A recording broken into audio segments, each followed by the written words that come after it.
What's up, brothers and sisters? It is I, your humble guide to all the tabletop role-playing game news, weather, and general internet nonsense. It is 11 o'clock in the morning on this 7th day of August in the year of our Lord Maki Ito 2023, and I'm sorry to say that I am in a very bad place emotionally right now and having a huge allergy attack. So if I'm sniffling, it is because, one, I had a really hard emotional weekend, and I'm sorry for that. 2, Steve, the cat, unfortunately had to be rushed to the vet this morning.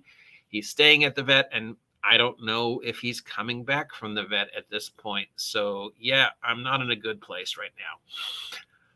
That said, here is this week's news. Because it's Monday, it's post-Gencon, and we have to look at the overview of all the stories that are coming up to wash ashore right now. It's only 10 o'clock in the morning of Monday, so this is just the beginning. We have got a huge chunk of lore and news coming out of Gen Con.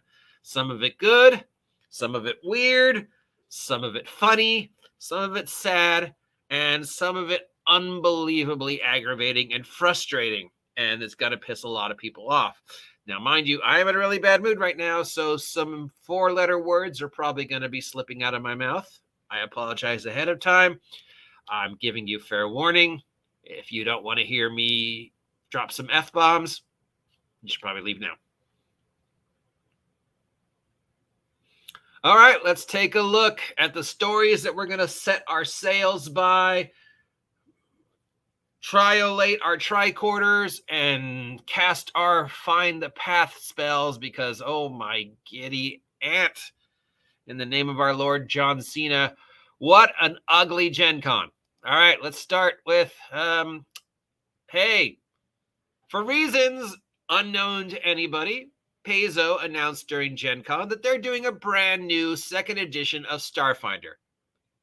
This second edition of Starfinder will be seamlessly connected, sure it will, with Pathfinder second edition and include all the same things that Pathfinder second edition has that people love.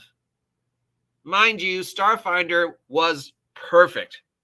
I have played it. I have run it. It is 100 times better than Pathfinder second edition. It was 100 times better than Pathfinder. Starfinder should have been the system they used for Pathfinder second edition, but they didn't because they wanted to be politically correct. So now, in order to make Starfinder seamlessly attach with Pathfinder second edition, because that never works, they're releasing Starfinder second edition, and already the humbled masses who still are Pathfinder fans and Starfinder fans are going, no, we don't need this. Nobody wanted it. Or as my friend Aaron the Pedantic said, I mean, not Aaron the Pedantic, Aaron the Relentless. I have 2 fans, would use Aaron the. Aaron the Relentless said, my God, it's full of feats. Feats from dawn to dusk. Feats as far as the eye can see. Feats upon feats upon feats upon gimmicks. It's feats all the way down. We don't need this. The 223 Diana Jones Awards were announced. Coyote and Crow was declared the winner for most best game, most important game, most entertaining and educating game, and whatever else it is the Diana Jones Award stands for. They voted for Coyote and Crow as tabletop role-playing game of the year for 2023. Mind you, Coyote and Crow didn't come out in 2023. It came out either late 2021 or early 2022, but okay.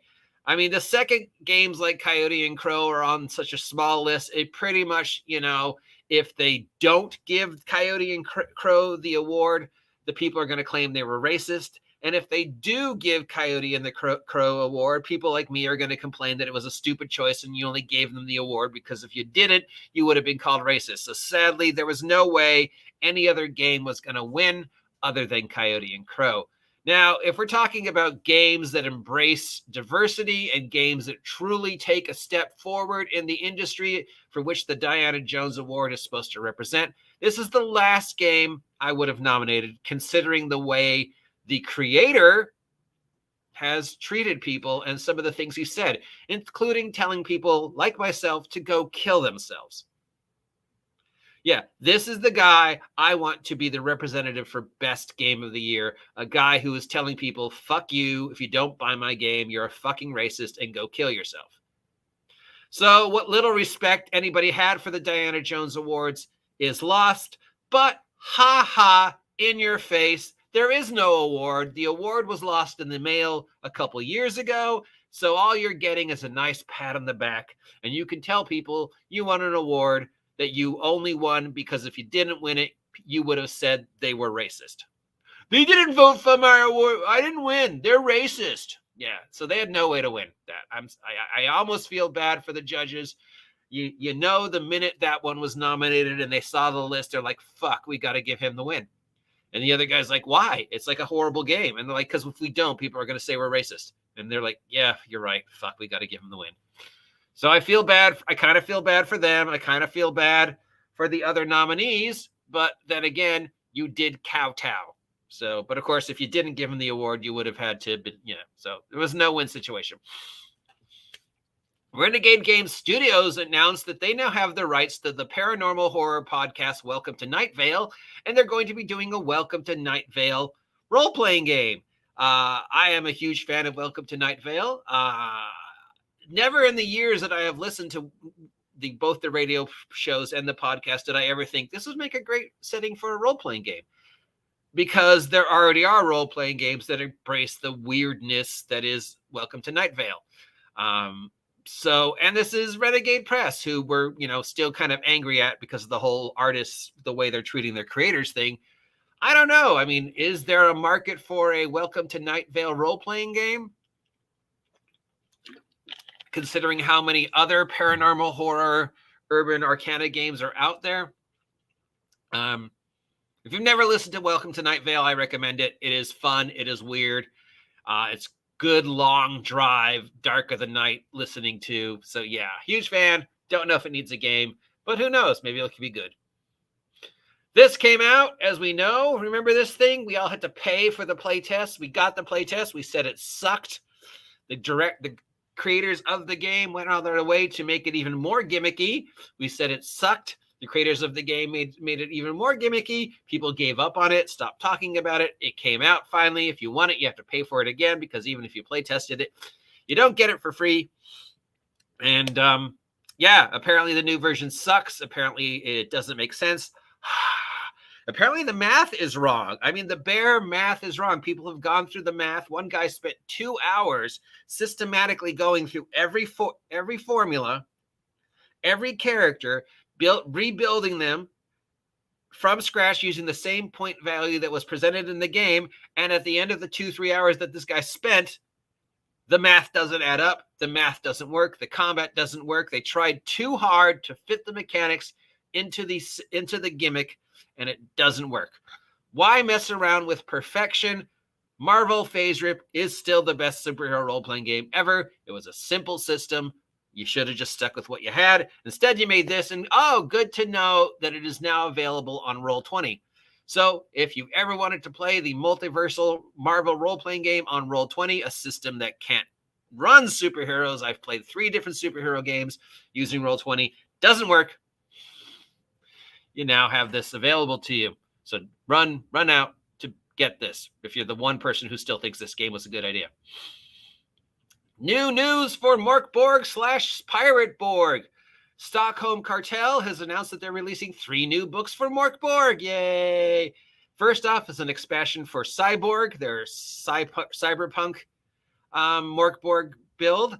Then they've got some new stuff coming out for Pirate Borg, of course. But strangely enough, Pirate Borg is doing better than Morkborg Core. And then they've got some more stuff coming out from Morkborg Core. So throughout the rest of this year and going into next year, we will see some new stuff for Morkborg.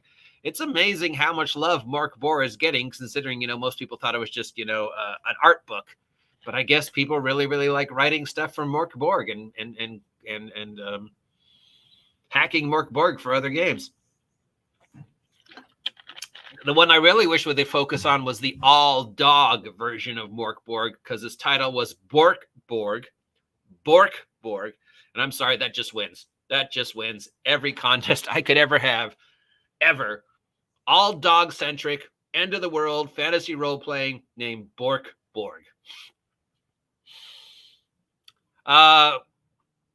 Free League has announced that they are making a supplement to the One Ring role-playing game called Moria the Long Dark. This will hopefully explain the beginning, middle, and end of the history of Moria, really get deeper into what happened at Moria, what's in Moria, the adventures they could have in Moria, up to when the Fellowship went through Moria, and what happened to Moria afterwards. So that's kind of exciting. I don't know how much of this is going to be chronologically correct to Middle-earth and how much they're just making up, but still, Moria is definitely one of the big mysteries of Middle-earth, and it apparently, makes a huge mega dungeon. So, yeah, we dug too deep. Fly, you fools, fly.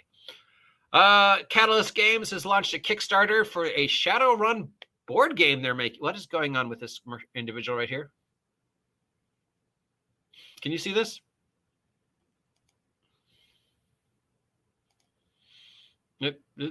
Hello? What is... Sir? Have you seen a dentist? Oh my God, this poor guy. Anyways, yes, a Shadowrun Takedown is a Shadowrun cooperative board game. $70 when it's finally going to be kickstarted. No one cares. Roll20. Roll20 was attacked on 2 p.m. Thursday of last week. And there was a whole bunch of data that was farmed. So that I guess explains all the problem we were having with Roll20 on Tuesday. But yeah, so I would double check any data you have that is connected to Roll20 because they had a huge data hack and Roll20 was down for several hours. Baldur's Gate. Oh my God. Baldur's Gate has managed to crash Steam's servers with the amount of downloads and complaints about it. I guess everybody really wants to see a bear having sex scene. Did you know that they hired Wizards of the Coast / Baldur's Gate hired an individual whose whole job was to make sure the sex scenes in Baldur's Gate sounded correctly. So in the scene where the person and the bear are getting it on, there was a guy in the booth making the sounds. I guess they're a porn star or something, and or they were, having fun by themselves in the booth to make the noises sound correct. That their job is to make sure the porn scenes felt and sounded correctly. This is the same company that is going systematically through their art and removing anything that even resembles sexuality because titties and blood are inappropriate.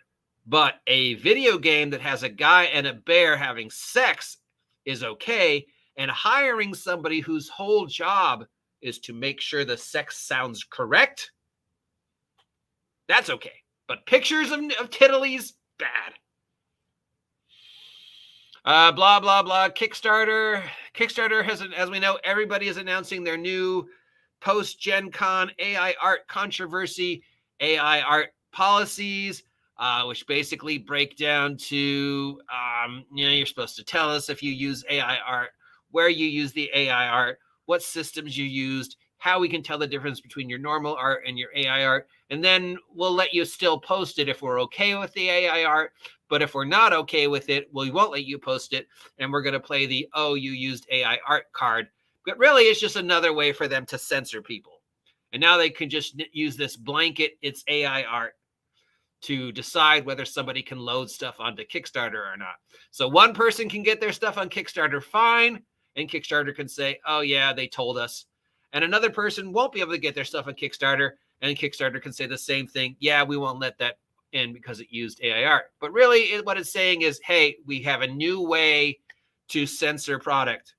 And now we can just use this blanket AI art thing because, hey, AI is bad. Hasbro, in a desperate attempt to regain the money they lost in Q1, finally found somebody to buy E1. And it's Lionsgate.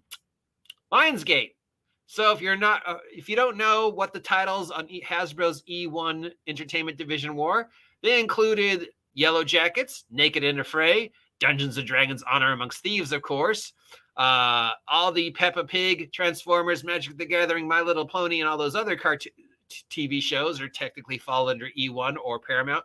But most importantly, for those of you who did not know, the Saw franchise. Saw 1, of course, a seminal, amazing horror film. I mean, probably one of the best closed room psychological horror films ever. Saw 1 is definitely in the top 20. The rest of the series, not so much. But Saw 1 and all the other Saw films, that was Hasbro. Hasbro gave the green light to the torture porn phenomenon that is Saw. And now E1 has been sold to Lionsgate, which means now Lionsgate can do whatever they want with Yellow Jackets and Saw. Now, when they bought E1, it cost them $3 billion. I don't know if that math's correct because it seems a little high, but according to this, it was $3 billion. They sold it for $6 million. So, yeah, they took a huge loss, if that is correct. Did they really pay? I don't think they paid, but whatever. Anyways, it was a loss. They lost. The Q2 numbers are in across the board. They are down. Hasbro lost tons of money this year. And who cost them the most money this year? Wizards of the Coast. And how is Hasbro going to repair the damage that Q1 money has cost them? Well, they're going to be refocusing on the titles that they think will make them the most money for the rest of 2023 and going into 2024. And those titles are Transformers and Furby and Twister and Monopoly. Two of those make no sense. Transformers, sure. Monopoly and board games, that's easy. That's 100% profit, sure. Furby and Twister, who saw that? Who saw that and went, oh yeah, that's going to be the 2024 Christmas gift of the year, Twister. And that's it. That is the beginning of the tabletop role-playing game news for the week. Of course, we also have the news regarding AI art. We have the news regarding Hasbro Wizards of the Coast and the AI art, which we already talked about in a previous post. We have the story about the $3,000 worth of cards being stolen from Gencon. And we have some other news from Gencon, both good, bad, and controversial, including Jim Crow. Jim Crow politics at Gencon. That is definitely something I never thought I'd see. And of course, we cannot end our news without addressing the individual who's going around claiming they invented the deck of many things. Oh, yes, that is another one. But we're going to stop this here now and take a break. I'll check on Steve and then moving on. But I need to eat something too. We have some posts. CBK PLYY. Hello, CBK PLYY. Thanks for joining us. Hopefully you've liked, shared, and subscribed. Best wishes for Steve. Yes, did not know I was taking him to the vet this morning, so fingers crossed.